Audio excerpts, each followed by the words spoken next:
Bonjour à toutes et à tous, j'espère que vous allez bien. Aujourd'hui, nous allons parler d'un produit à la fois ancien, délicat et incroyablement riche en bienfaits, l'eau de rose. Utilisée depuis des siècles dans de nombreuses cultures, l'eau de rose continue de séduire par ses vertus pour la peau. Mais au-delà de son parfum subtil et apaisant, qu'a-t-elle réellement à offrir? Quels sont ses effets concrets, et comment l'intégrer dans une routine de soins de manière efficace et sécurisée? C'est ce que je vous propose d'explorer ensemble, en profondeur. Avant toute chose, il est important de préciser que je ne suis ni médecin, ni dermatologue. Ce que je vais vous partager aujourd'hui est basé sur des recherches scientifiques disponibles, des études d'aromathérapie, et des recommandations issues de spécialistes de la peau et de la cosmétique naturelle. L'objectif est de vous informer avec précision, pour vous permettre de faire des choix éclairés. Commençons par l'essentiel. Qu'est-ce que l'eau de rose exactement? Il s'agit d'un hydrolat obtenu lors de la distillation des pétales de rose, généralement de la variété Rosa damascena ou Rosa centifolia. Lors de cette distillation, on extrait deux produits, l'huile essentielle de rose, très précieuse et concentrée, et l'eau de rose, qui contient les composés hydrosolubles de la plante. Contrairement à ce que l'on pense parfois, l'eau de rose n'est pas simplement de l'eau parfumée. Elle contient une véritable synergie de molécules actives, douces mais efficaces, qui en font un soin à part entière. L'un des premiers bienfaits largement reconnus de l'eau de rose concerne ses propriétés apaisantes et anti-inflammatoires. Grâce à la présence de flavonoïdes, de tanins et de certains composés phénoliques, elle aide à calmer les rougeurs, les irritations et les sensations d'échauffement de la peau. C'est la raison pour laquelle elle est souvent recommandée pour les peaux sensibles, réactives, ou sujettes à l'eczéma léger ou aux rougeurs diffuses. Lorsqu'elle est utilisée en tonique après le nettoyage, elle offre un effet immédiat de fraîcheur et de réconfort. En parallèle, l'eau de rose possède également des propriétés antioxydantes très intéressantes. Ces antioxydants, notamment la vitamine C naturellement présente en faible quantité, contribuent à neutraliser les radicaux libres responsables du vieillissement prématuré de la peau. Ainsi, elle peut participer à la prévention des ridules et à la protection de la barrière cutanée. Même si son action reste douce comparée à des sérums concentrés, elle joue un rôle complémentaire dans une routine anti-âge naturelle. Par ailleurs, il faut souligner ses effets astringents et tonifiants.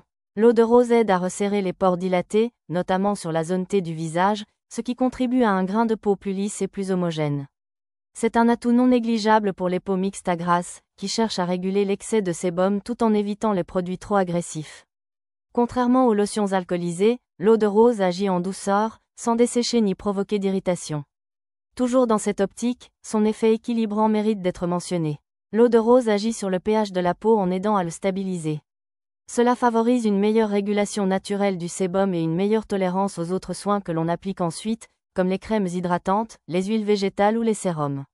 Elle prépare la peau à recevoir les actifs de manière optimale.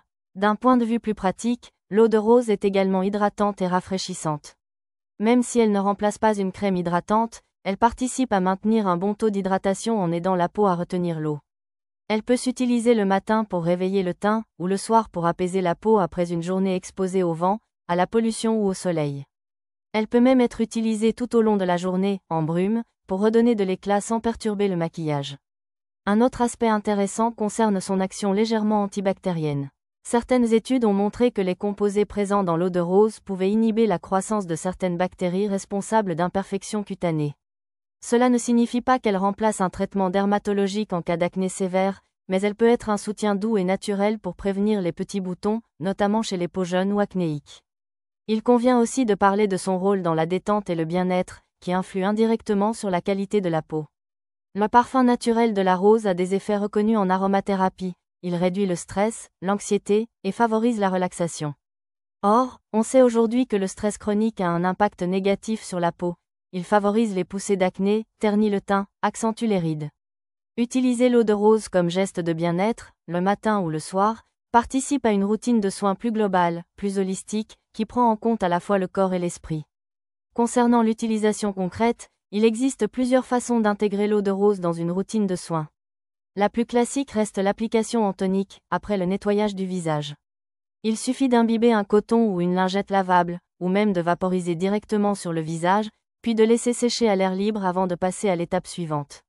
On peut également l'utiliser en mélange dans des masques maison, par exemple avec de l'argile blanche ou rose pour les peaux sensibles, ou avec de l'argile verte pour les peaux grasses.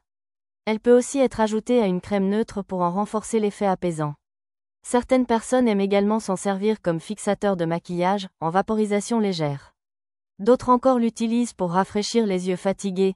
Il suffit de l'appliquer sur des cotons que l'on pose quelques minutes sur les paupières fermées.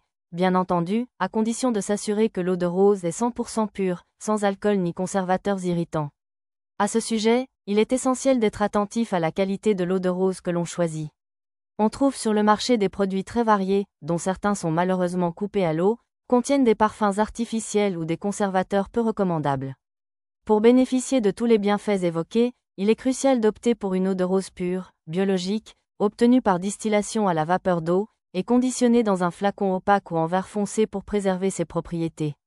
Enfin, même si l'eau de rose est très bien tolérée par la majorité des peaux, il est toujours préférable de faire un test de tolérance, surtout si vous avez une peau très sensible ou sujette aux allergies. Pour cela, appliquez-en une petite quantité à l'intérieur du poignet ou derrière l'oreille, et attendez 24 heures pour observer d'éventuelles réactions. En conclusion, l'eau de rose est loin d'être un simple produit de beauté traditionnel. C'est un véritable concentré de douceur, de fraîcheur et d'équilibre pour la peau.